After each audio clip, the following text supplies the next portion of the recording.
Hello everyone, Andrew from the INDY interview here, bringing you another interview from an inspiring indie or on an indie related topic.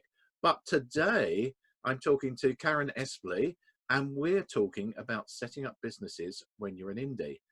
Now, Karen is the author of this really wonderful book here, The Profitable Business, How to Create a Thriving Business That Works for You in 7 Short Steps. And I could really recommend it to you.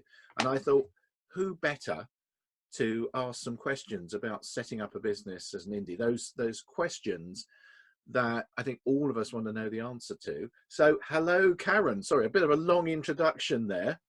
That's quite all right. Big me up as much as you like. That's fine with me. No, well, I think you should be bigged up because this is a very good book.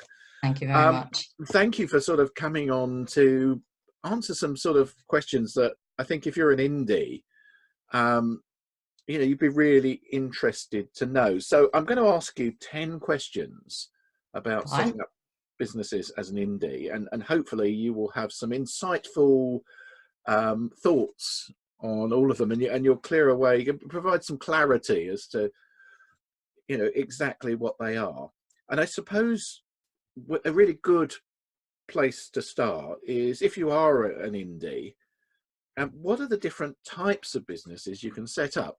And I've heard of I've heard of hobby, lifestyle, mainstream businesses, self-employed, limited company. There's a lot of terms that are thrown around. So yeah, maybe some thoughts on that to start off with. Well, yes, I mean, there are lots of different types of businesses. So, if we start at the top of yours, you've got hobby and lifestyle. Well, I would probably put those under the same umbrella. Those are where you're not reliant on the income coming in. So it is sort of more of a hobby. So it's, where you want to make some extra money or it's something you really love doing, but it doesn't require you to it's not as stressful to have a hobby or lifestyle business because you've got income coming from somewhere else or you're supported elsewhere. So that's kind of, if you're going to do it, that's probably, or something you're doing part-time, so you've got a full-time job and you're doing it at the weekends because it's something you love doing. So it's okay to have a business for fun. Absolutely. I mean, it might be that you decide that it is so much fun and actually it's earning you some money that you want to turn it into a full-time business at some stage in the future. Mm-hmm. It's actually quite a safe way for somebody who's dipping their toe in the water of maybe I could do this full-time. But I would sort of a little bit of caution there because I've had friends who have loved their hobby. So I had a friend who absolutely loved flower arranging, flower making, and she was very good at it. She took a floristry course, set up a floristry business, had a high street presence, and she loathed it.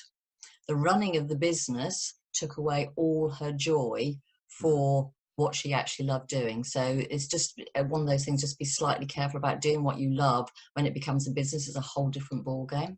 So it may not be something you love anymore. It may be something you learn to loathe. Oh dear. And what about the categories, sort of self-employed, limited company? That gets a bit confusing sometimes. Well, self-employed is what I did. It's what I call the contractor model. It's what I did when I first left corporate land centuries ago, it feels like now. So that's where you basically hire yourself out. You're a hired gun. So I did all sorts. did an MBA back in the 90s and I sort of worked in a sort of operations background. So I got lots of contract work, helping people write procedure manuals. I did all sorts of stuff, actually. I did some project management. I worked with one of the big banks on their graduate training scheme, sort of going out and training. So I did all sorts, but I hired myself out, right? It wasn't running a business. It's actually a pretty low risk one because the money is generally pretty good because you're generally working with corporate. The day rate's very good and you don't have to think too much about it. The challenge is, of course, is getting the work. I was really lucky because I had stayed in touch with people that I'd worked with in previous companies. So I had a really, really good network. And actually I started working almost immediately after I left, and I didn't stop. I constantly got contracts and referrals and people that I'd worked with before. So that's actually a really nice one. But you have to have something to sell, like being a project manager or being an expert in a particular area that companies will buy in for you to use. That was very, very lucrative business for me to be in, actually, whilst I was doing it. Um, Uh, and so how about yes, separate the company? whole load of, I mean, I could talk forever about this stuff, but this, you know, if you are going to be a self-employed contractor, then you absolutely need to be on LinkedIn. You have to have a really professional LinkedIn profile explaining exactly what it is you do, and you're going to have to network like crazy with your old contacts to try and find work that way. It's increasingly difficult to get contract work unless you've got a really good network. Okay. So I want, that's that one. Then we move on to the limited company yeah, side of things. So that kind of really falls under, so you could be a trader, you could be a limited company, you could be a limited liability partnership, and then the one that you missed out, Andrew, which is your area of expertise, is social enterprises, yeah, charities. yeah. Now those all fall under the same umbrella for me. It's just a matter of choosing which one that you do. So Right, this is where you want to make what you do your business. So most people will start off as a sole trader, which is just, you know, you can set up, go and find a business name, go and check that it's not been taken under Companies House, right, and just set up. So you can keep your own bank account. You don't have to do anything. You'll get taxed as a normal taxpayer. yeah, And quite often it's a safe option to do. So you start off, am I getting there? And then you can decide at a later stage whether you want to become a limited company or not. right. I chose to become a limited company pretty early on. Certainly when I was a contractor, because I hit the VAT threshold pretty quickly, and actually, you know, that makes sense to be a limited company. Being a limited company does give you some benefits. It protects you because Mm-hmm. the company itself is the entity. So if it all goes Yeah, horribly wrong, right. you are not personally liable for any of the losses the business is. Well, that sounds an Um, important point. it is an important point. I mean, you know, limited liability partnerships quite often, like lawyers and solicitors or LLPs, and consultancy practice. Again, it's a whole different. We had an LLP when four of us owned an HMO, so a house of Oh, multiple occupancy. right. It was just the way that it was just easy to set it up that way. I am by no means an expert on which of these are the right option for you. And I would highly recommend that anybody who's trying to work out which way they go to go and talk to somebody like an accountant or a lawyer, just to try and work out which is the best option for them. You know, social enterprises, there are grants available for social enterprises out there, and a lot of support. So if you wanted to set up as a social enterprise, that is an option. But again, there are certain limitations and guidelines and rules around it. So it is quite challenging. But, you know, my advice would be to get advice to make that decision about what would be the right thing for you. So it sounds like it's a complex choice. You need to get it right and go and get some advice from someone like a lawyer or an accountant. Absolutely. I mean, so the easiest thing is set up as a sole trader. It's pretty easy to convert to something else afterwards, but definitely get some advice. And I presume that there's probably quite a bit of advice online as well that you could look at, and probably some quite credible stuff from people like the government and local enterprise kind of bodies as well. Yeah, exactly. Yes, So okay, definitely. you've decided what you're going to do. You know, Yeah. how easy is it to make that transition from being an employed person to being self-employed? Well, again, I think it really depends on what you want to do. So being a contractor was relatively easy, right? You just hire yourself out and off you jolly well go. So it's not actually that different, other than you may have to travel. Yeah, Um, but you know, if you are actually going to set up a business, and well, the first thing I did actually before I became self-employed, and it's not necessarily the easy thing, it was easy for me, I was single, was I saved up enough money to last a year. hmm, So I built up reserves so right. that I didn't have to panic, right? So I knew that everything was going to be paid for, even down to my last packet of fags when I was still smoking, right? I had got, I called it my FOF fund, which is my Foxtrot Oscar fund, right? It was the fund that I had that Yeah, stopped me from panicking. And yeah, actually, because people can smell desperation, right? So having that money in the bank relaxed me. So, and certainly if you're starting up a new business, so you've given up work for whatever reason, redundancy, or you've decided this is what you're going to do full time, having that money in the bank before you start gives you some options. It makes you relax yeah. and not think, oh my God, I've got to rush out there and I've got to get some business, and then you might start making some mistakes. So, it's really important to plan. So you can't just decide tomorrow, that's it, I'm giving up and I'm going to become the next Richard Branson. It takes some preparation to do it. And the other thing is, you know, I didn't have a partner, but if you do have a partner, and you're going to launch upon this new entrepreneurial journey, your partner absolutely has to be on board with this, right? Mm-hmm. You know, if you're earning good money at the moment and you're going to give that all up to what is a precarious existence Yeah. for most of us, certainly for the first few years, they absolutely need to be on board and supporting you in that. So it's not just something you should decide to do on your own. You need to get the support of your other half. And of course, the other thing is, you know, if you are giving up, you're not going to an office anymore. So you're going to be at home.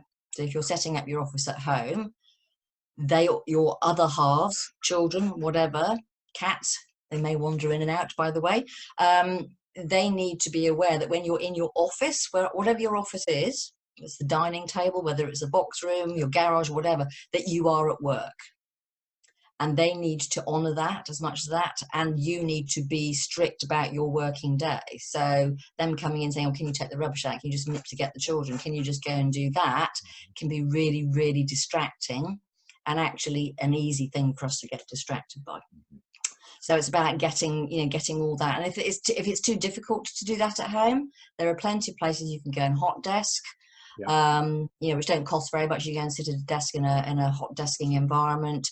You can sit in a pub. I quite often go and sit in a pub during the daytime. It's nice and quiet, or a cafe where they've got internet, just to get out so that you can concentrate and you're not going to be distracted at home. So I would say those are the biggest things. It's like, you know, you're having to, you know, move from a comfortable corporate environment where everything is done for you to actually you're now going to have to do everything yourself. And remember, you're not going to be getting your monthly paycheck. You're not going to be getting holiday pay. You're not going to be getting sick pay. There's a lot of things to think about. And suddenly you're the master of your own universe. So it is very exciting, but it can take time. I moved from corporate world into the world of SMEs. It was like moving into a parallel universe, right? I had no idea. So you have to get used to it. I turned up to networking meetings in my suit. Mm-hmm. And terrified the bejesus out of everybody.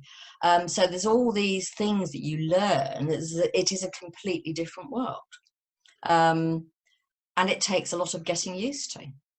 There's a lot of useful information there. Preparation, building up a fund, getting buy-in from family, and just working out how you're going to work, how you're going to make that transition. Can I move on to another question, which is kind of linked? Yeah, sure. I've seen sort of franchised or templated businesses out there where you can go and buy into a business. You know, it might be selling beauty products, or at another level, it might be going out and cleaning ovens. Do you think that's a good way to move forward for people new? Before I became sort of a business coach in my own right with the Chameleon Guide, I actually did buy a coaching franchise. Yeah. So there's two things. There's the MLMs, which is the beauty products, the Forever Livings, the Canaways, the Amways, all those, as you say, the oven cleaning ones, home tires. There are more businesses than you know. McDonald's is a franchise. You know, Yeah. but so the advantage of a franchise, the reason I bought a franchise was why reinvent the wheel? Yeah. Somebody's already come up with the processes and the systems, so why reinvent the wheel? Why not just get an off-the-shelf system that I can use? You get fully trained, and for me it was getting the support of a bigger network of people behind me. Yeah. So for me, it was lots of advantages. I got to work from home. I got to be self-employed, but I had the support of a bigger network behind me. That was the reason why I bought a franchise. Right. But it comes with a lot of warnings, right? You absolutely have to do your research. I researched a lot of franchises before I chose this one. I'll have to read off here because I can't remember all the questions, but there's a load of questions you need to ask yourself. The first one is, are they a member of the British Franchise Association? Would be a good place to check, the BFA. And if they're not, you might want to ask the question, why not? It's kind of one of those marks of approval, right, that they have been approved by a body. And I would certainly ask for their report and accounts for the last 5 years so that you can see that they actually are a viable business. it's just standard due diligence. And look at the training. What does the training include? Yeah. So if you've never run a business before, you want to know that their training also includes how you set up your business, how you run your accounts, how you do everything, as well as using the system. I mean, most of them do. People like Tax Assist, you know, they tell you to go and find an office, and they give you all the support and types of what type of office you need. So you want a soup to nuts system. And for me, the most important one is, what is the support they're going to give you once you've been trained? Right. You know, are they just going to let you free upon the world and now off you go? Now, some franchises do that, which is, you know, and it's the biggest complaint I hear from other people in other franchises is they get trained, they don't get any sales leads, they have to go and generate their own business, and they get very little support from the head office. So really, you know, be aware that most franchises will not give you leads, sales leads. You are going to have to go and sell at some stage. You need to find out what your monthly fee is. So you will have to pay them a monthly fee. And this has to be paid whether or not you've earned any money. Generally, so you have to check. Different franchises have got slightly different rules. We had a 6-month window without having to pay, and then we had to pay this month. So every month before I did anything else, I had to pay this not inconsiderable amount of money to pay it. And what the other big thing is, what is the minimum franchise term? Mine was a 5-year term. Wow. Yeah, which can be really expensive if you decide you want to leave. So the other big thing is check what the termination conditions are. Some are really good. Some you just have to give 6 months notice, and that's your pound of flesh. In my case, in theory, I would have had to pay the remaining 3.5 years of my franchise fee to them. So, you know, really, really read the small print on this stuff. Okay, so let's make sure. Oh, now in terms of research, obviously the franchise will give you contact details of people to contact. They will give you the people who are obviously doing really, really well in the franchise. I have been contacted by a number of people on LinkedIn who found me. Obviously my franchise name is still on there. So I'd go and look for other people in that franchise and contact them to find out how it was for them. So you get some, you don't just get the rose-tinted spectacle perspective of it. And get everything in writing from the franchisor. Everything in writing. If you ask them any questions, make sure they respond to it in writing. So should it all go horribly Pete Tong, you've got everything in writing. So and finally, get a franchise lawyer. If you are going to get get them to go through your franchise agreement with a fine-tooth nail, and find out. I had a side letter with mine because I had a few areas that I wanted to still be in play at the end of it all, was that actually the termination agreement completely overwrote the side letter. So that side letter was a complete waste of time. So, but so there are some excellent ones, like, you know, people like Pink Spaghetti. I know they are fantastic. They're a VA franchise, and I know they've got a very thriving online support community. And you know, people in Pink Spaghetti love it. That was it's a fantastic franchise. So you really absolutely need to do your research. MLMs sound like a great idea. But I would go and do some research on actually whether that MLM makes money. There's a lot of research to show that MLMs don't make people money. And with all of these things, they're neither getting a franchise nor an MLM is the easy route, right? It's still like setting up a business. You still have to graft. You still have to sell. You still have to get out there and market your business. You still have to do your accounts. So it's really, if you want a system and you get the support and the network and you're prepared to graft, then actually it's a pretty good option for people. So really, it's do your research, buyer beware. But it could be absolutely. And you mentioned, you know, perhaps getting a franchise lawyer there. You know, when you're setting up a business, you probably don't want to spend too much money. But what support should you pay people for? What do you think is essential? I'm glad you're drinking your tea because I won't. Yeah, sorry. I'm going to have another quick. So there are lots of things you shouldn't be paying for that too many of us did pay for in our first few years. So again, I think it depends on your level of experience. Yeah. So how much experience have you got of running a business? If you've never run a business before, then you really need to learn about running a business. And there are plenty of courses out there that sort of taught you through the basics of setting up, helping you choose, for example, whether you should be a sole trader or what have you, and talking you through there's the planning, there's the your products, what are you selling, who are you selling it to, your setting up of all your systems, there's the process, there's the there is the selling, there's the marketing, there is all these aspects of running a business that if you don't know how to do it, then you need to get support, right? As a minimum, if you're doing this seriously, right, this is going to be your day job. I got an accountant from day one.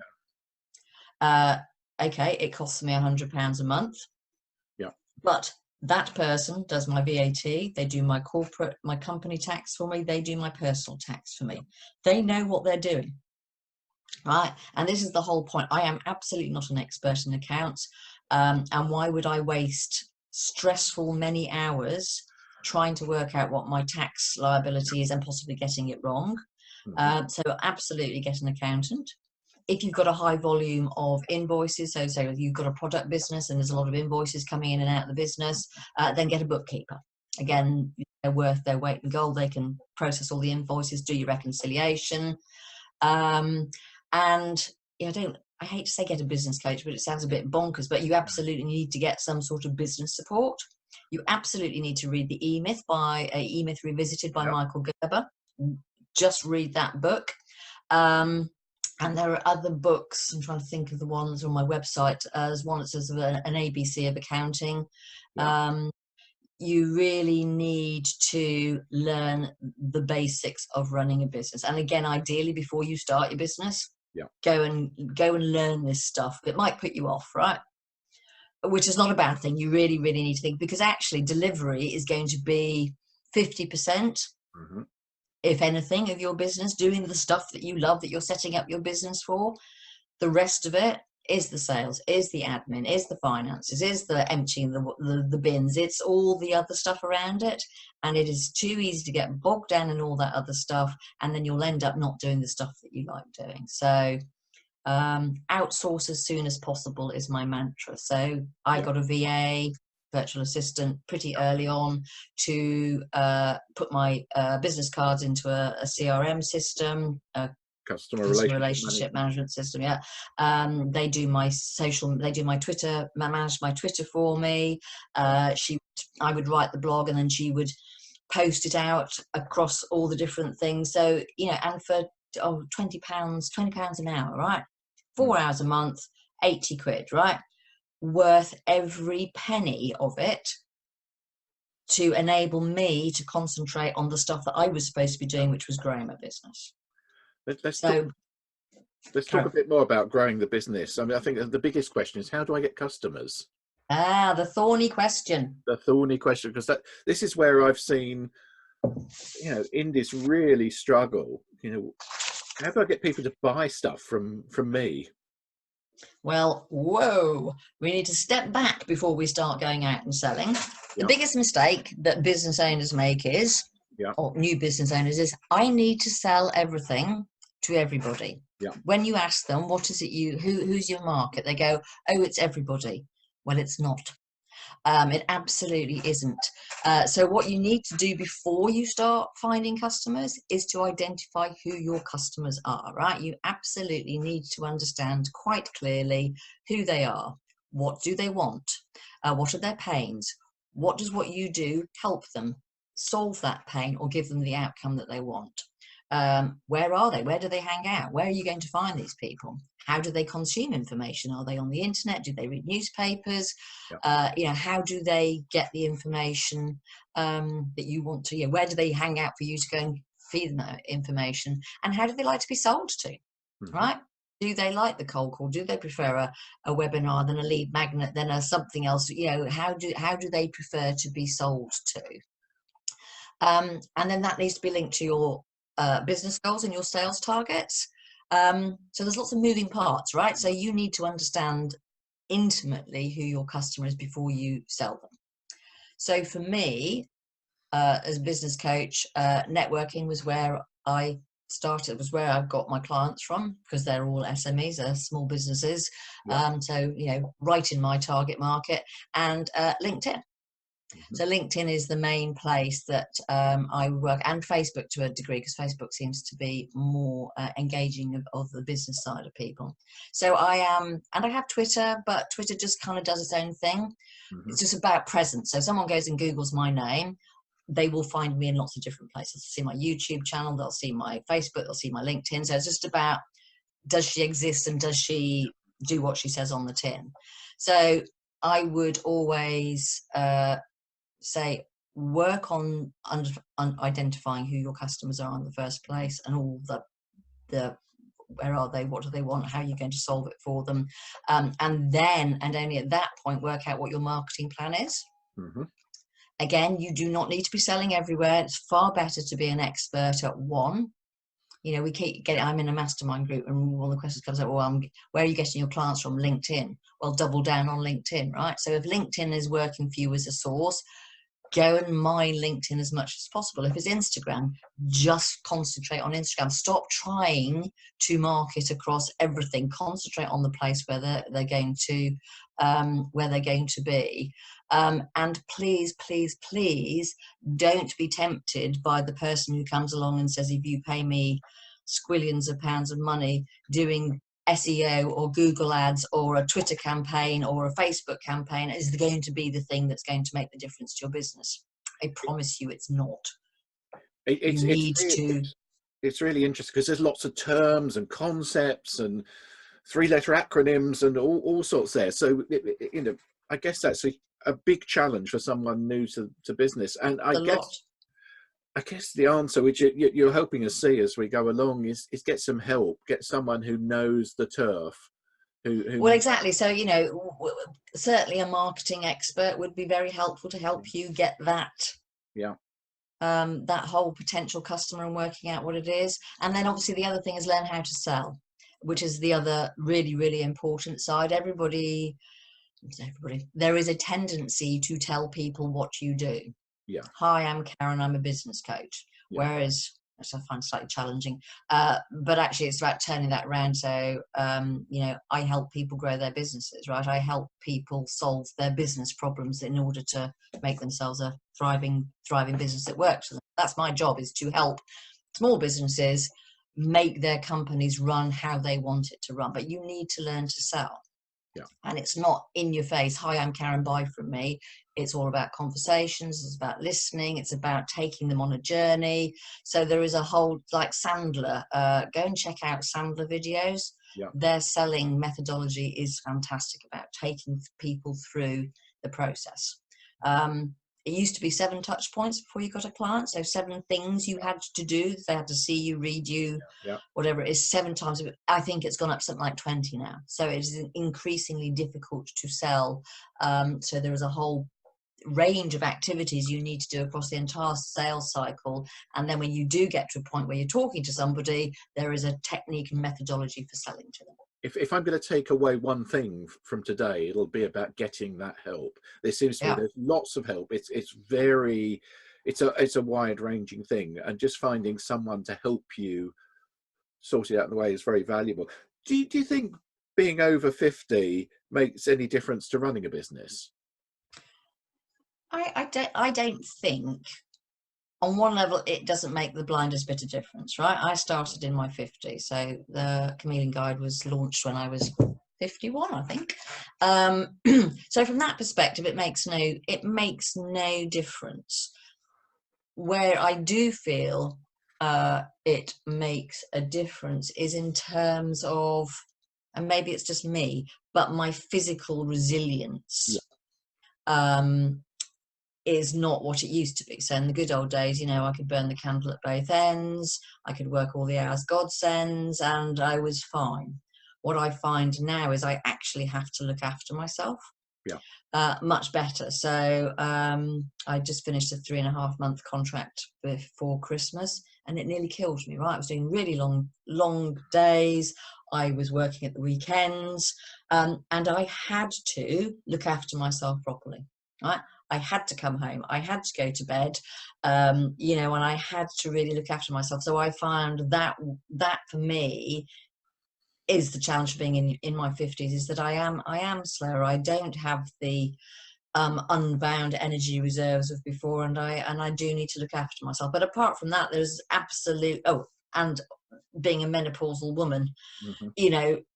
With the night sweats and the insomnia that comes with it. Sorry, that's probably too much information, but there are some other challenges, and equally, I've got a lot of clients. So I work generally with clients who are in their 50s, actually, who are now having issues with their parents. Mm-hmm.